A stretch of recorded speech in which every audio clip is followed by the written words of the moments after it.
Oi, gente, tudo bem? Vamos continuar a leitura da Profecia Celestina. Lembrando que nós ainda estamos na ética interpessoal, né? Nesse capítulo. Ele continua assim. Saí para a varanda e sentei-me numa das cadeiras de ferro fundido. Alguns minutos depois, Júlia saiu na porta e se juntou a mim. Tínhamos jantado sem pressa, sem conversar muito, e depois decidíramos sentar-nos do lado de fora, ao ar da noite. 3 horas haviam passado desde que Sanches fora para o quarto e eu começava a me sentir impaciente mais uma vez, quando Sanches de repente saiu e sentou conosco. Fiquei aliviado. Teve alguma notícia de Will? Perguntei-lhe. Enquanto eu perguntava, ele virava a cadeira para ficar de frente para Júlia e eu. Notei que ajustava cuidadosamente a posição da cadeira, de modo a ficar a uma distância igual de nós dois. Sim, disse afinal, tive. Fez uma nova pausa e pareceu absorto, então perguntei. Que houve? Vou contar a vocês tudo o que aconteceu, ele disse. Quando o Padre Cal e eu retornamos à missão, esperávamos encontrar o Cardeal Sebastian lá, com os militares. Esperávamos uma inquisição. Ao chegarmos, descobrimos que ele e os soldados tinham ido embora repentinamente várias horas antes, após receberem uma mensagem. Durante todo o dia, não soubemos o que estava acontecendo, e aí ontem recebemos a visita de um certo padre Custos, com quem acho que você se encontrou. Ele me disse que foi orientado para minha missão por Will James. Aparentemente, Will se lembrava do nome da minha missão de sua conversa anterior com o padre Cal, e sabia intuitivamente que íamos precisar da informação que o padre Custos trazia. O padre Custos tinha decidido apoiar o manuscrito. Por que Sebastian partiu tão de repente? Perguntei. Porque, disse Sanches, queria apressar a execução de seus planos. A mensagem que recebeu dizia que o padre Custos ia denunciar a intenção de Sebastian de destruir a nona visão. Sebastian encontrou? Ainda não, mas espera encontrá-la. Acharam um outro documento, indicando onde está a nona visão. Onde se acredita que esteja? Perguntou Júlia. Nas ruínas celestinas, respondeu Sanches. Onde é isso? Interroguei. Júlia me olhou. A uns 96 quilômetros daqui. É um sítio que os cientistas peruanos escavaram particularmente e sob muito segredo. Consiste de várias camadas de templos antigos, primeiro maias, depois incas. Aparentemente, as duas culturas acreditavam que havia alguma coisa especial em relação ao local. De repente, percebi que Sanches se concentrava na conversa com uma intensidade incomum. Quando eu falava, ele me focalizava totalmente, sem interromper de modo algum o olhar. Quando Júlia falava, ele mudava de posição para focalizá-la completamente. Parecia agir com muita deliberação. Perguntei-me o que ele fazia, e nesse exato momento fez-se um silêncio na conversa. Os dois me olharam expectantes. Que foi? Perguntei. Sanches sorriu. É sua vez de falar. Estamos conversando por turnos, perguntei. Não, respondeu Júlia. Estamos tendo uma conversa consciente. Cada pessoa fala quando a energia passa para ela, e passou para você. Fiquei sem saber o que dizer. Sanches me olhou com simpatia. Parte da oitava visão é aprender a interagir conscientemente em grupo, mas não fique constrangido, apenas entenda o processo. Quando os membros de um grupo conversam, só um terá a ideia mais forte num determinado momento. Se estiverem atentos, os outros do grupo sentirão quem vai falar, e aí conscientemente concentram sua energia nessa pessoa, ajudando a externar seu pensamento com grande clareza. Então, à medida que a conversa prossegue, alguma outra pessoa terá a ideia mais poderosa e assim por diante. Se você se concentrar no que se diz, sentirá quando é sua vez de falar. A ideia virá ao seu pensamento.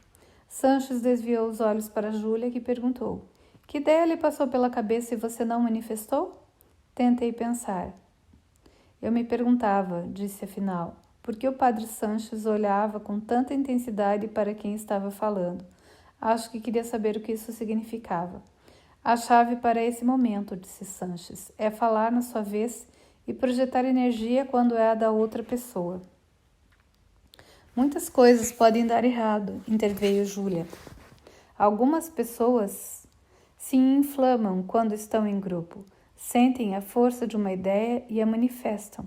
E então, como esse ímpeto de energia é muito gostoso, continuou falando muito tempo, depois que o surto de energia já devia ter passado para outra. Tentam monopolizar o grupo. Outras são contidas, e mesmo quando sentem a força de uma ideia, não se arriscam a dizê-la. Quando isso ocorre, o grupo se fragmenta e os membros não se aproveitam de todas as mensagens. O mesmo acontece quando alguns membros do grupo não são aceitos por alguns dos outros. Os indivíduos rejeitados são impedidos de receber a energia, e assim os grupos perdem o proveito de suas ideias. Júlia fez uma pausa, e nós dois olhamos para Sanches, que tomava fôlego para falar. A maneira como se excluem as pessoas é importante, disse. Quando desgostamos de alguém ou nos sentimos ameaçados por alguém, a tendência natural é nós nos concentrarmos em alguma coisa de que não gostamos em relação à pessoa, uma coisa que nos irrita. Infelizmente, ao agirmos assim, em vez de ver a beleza interna da pessoa e passar-lhe energia, eliminamos a energia e, na verdade, a prejudicamos. Elas só sabem que se sentem, de repente, menos belas e confiantes. E isso ocorre porque consumimos a energia delas. Gente, olha que incrível, vamos fazer uma pausa aqui. Olha que incrível porque isso acontece com tudo. E hoje, principalmente, isso acontece na política, né? Aqui no Brasil, onde estamos, isso acontece muito. A gente não faz ideia do que a gente faz pelas outras pessoas. Então, a gente devia estar mais consciente o tempo todo do que a gente pensa, do que a gente sente, né? Então, é isso. Vamos continuar. Por isso, explicou Júlia, é que esse processo é tão importante. Os seres humanos estão envelhecendo uns aos outros lá fora num ritmo tremendo, com suas competições violentas. Mas lembre-se, acrescentou Sanches, num grupo verdadeiramente funcional, a ideia é fazer o oposto disso, é intensificar a energia e vibração de cada membro por causa da energia mandada por todos os outros. Quando isso ocorre, o campo de energia individual de cada um se funde com o do outro e cria um reservatório de energia. Como se o grupo fosse um só corpo, mas com muitas cabeças.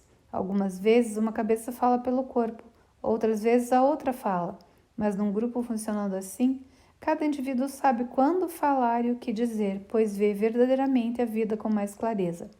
Esta é a pessoa superior de que falava a oitava visão, referindo-se ao relacionamento amoroso entre um homem e uma mulher. Mas outros grupos também podem formar um. As palavras do Padre Sanches me fizeram pensar de repente no Padre Custoso e em Pablo. Conseguir, afinal, o jovem índio modificar o pensamento do padre, levando-o a desejar agora preservar o manuscrito? Teria Pablo conseguido fazer isso por causa do poder da oitava visão? Onde está o Padre Custoso agora? Perguntei. Os dois me olharam meio surpresos com minha pergunta, mas o Padre Sanches logo respondeu. Ele e o Padre Cal decidiram ir a Lima, conversar com outros líderes da igreja sobre o que o cardeal Sebastião parece ter planejado. Acho que é por isso que ele estava tão decidido a ir à sua missão com você. Sabia que devia fazer alguma outra coisa. Exato, disse Sanches. Fez uma pausa na conversa e nós nos entreolhamos, cada um esperando a próxima ideia. A questão agora, disse por fim o Padre Sanches, é o que devemos fazer. Júlia foi a primeira a falar. Todo esse tempo eu tive pensamentos de que estava de algum modo envolvida na visão, de que me apoderava dela tempo suficiente para fazer alguma coisa, mas não consigo ver com clareza. Sanches e eu olhamos intensamente. Vejo isso acontecendo num determinado lugar, ela prosseguiu. Esperem um instante. O lugar em que tenho pensado é nas ruínas celestinas. Tem um determinado lugar lá entre os templos. Quase tinha esquecido. É aonde eu preciso ir. Preciso ir para as ruínas celestinas. Quando Júlia terminou, tanto ela quanto Sanches desviaram o olhar para mim. Não sei, eu disse. Eu queria saber por que Sebastião e sua gente são tão contra o manuscrito. Descobri que é por temerem a ideia de uma evolução interior. Mas agora não sei para onde ir. Esses soldados se aproximando, parece que Sebastião vai encontrar a nona visão. Não sei, tenho pensado que estou envolvido de algum modo na persuasão dele para não destruí-la. Parei de falar. Meus pensamentos voltaram-se mais uma vez para Dobson e depois abruptamente para a nona visão. Compreendi de repente que ela ia revelar aonde iriam os seres humanos com aquela evolução. Eu vinha me perguntando como eles agiriam uns com os outros em consequência do manuscrito, e a pergunta fora respondida com a oitava visão. E agora a pergunta lógica seguinte era: aonde vai levar tudo isso? Como vai mudar a sociedade humana? Tinha de ser esse o conteúdo da nona visão. Eu sabia de alguma forma que esse conhecimento também podia ser usado para aliviar os temores de Sebastian sobre a evolução da consciência, se ele escutasse. Ainda acho que o cardeal Sebastian pode ser convencido a apoiar o manuscrito, eu disse com convicção. Você se vê convencendo? Me perguntou Sanches. Não exatamente. Estou com outra pessoa que pode sensibilizá-lo. Alguém que o conhece e pode falar no nível dele. Quando eu disse isso, Júlia e eu olhamos espontaneamente para o padre Sanches. Ele se esforçou para sorrir e disse com resignação: o cardeal Sebastian e eu evitamos um confronto sobre o manuscrito durante longo tempo. Ele sempre foi meu superior. Me considerava seu protegido e tenho de admitir que eu o respeitava. Mas acho que eu sempre soube que se chegaríamos a isso. A primeira vez que você falou nisso, eu sabia que a tarefa de convencê-lo era minha. Toda a minha vida me preparou para isso. Ele olhou intensamente para Júlia e para mim e depois continuou. Minha mãe era uma reformadora cristã. Detestava o uso da culpa e da coerção quando evangelizava. Achava que as pessoas deviam procurar a religião por amor, não por medo. Meu pai, por outro lado, era um disciplinador que mais tarde se tornou padre, e como Sebastian, acreditava inflexivelmente em tradição e autoridade. Isso me fez querer trabalhar com a autoridade da igreja, mas sempre buscando meios de emendá-la para que se enfatizasse essa experiência religiosa superior. Lidar com Sebastian é meu próximo passo. Venho resistindo a isso, mas sei que tenho de ir para a missão de Sebastian em Quitos. Eu vou com você, eu disse. E acabamos o capítulo A Ética Interpessoal. Então, gente, vamos começar a prestar mais atenção nas nossas conversas com as pessoas. Vamos escutar e deixar elas falarem. E vamos também ver a hora de trocar, sentir a energia quando alguém tem algo para falar. Vamos também perceber aquela pessoa que a gente não gosta e que a gente não quer que fale, que abre a boca, mas a gente dá energia para essa pessoa também poder se expressar, né? É esse o papel que temos que fazer aqui. Então é isso aí e até os próximos capítulos.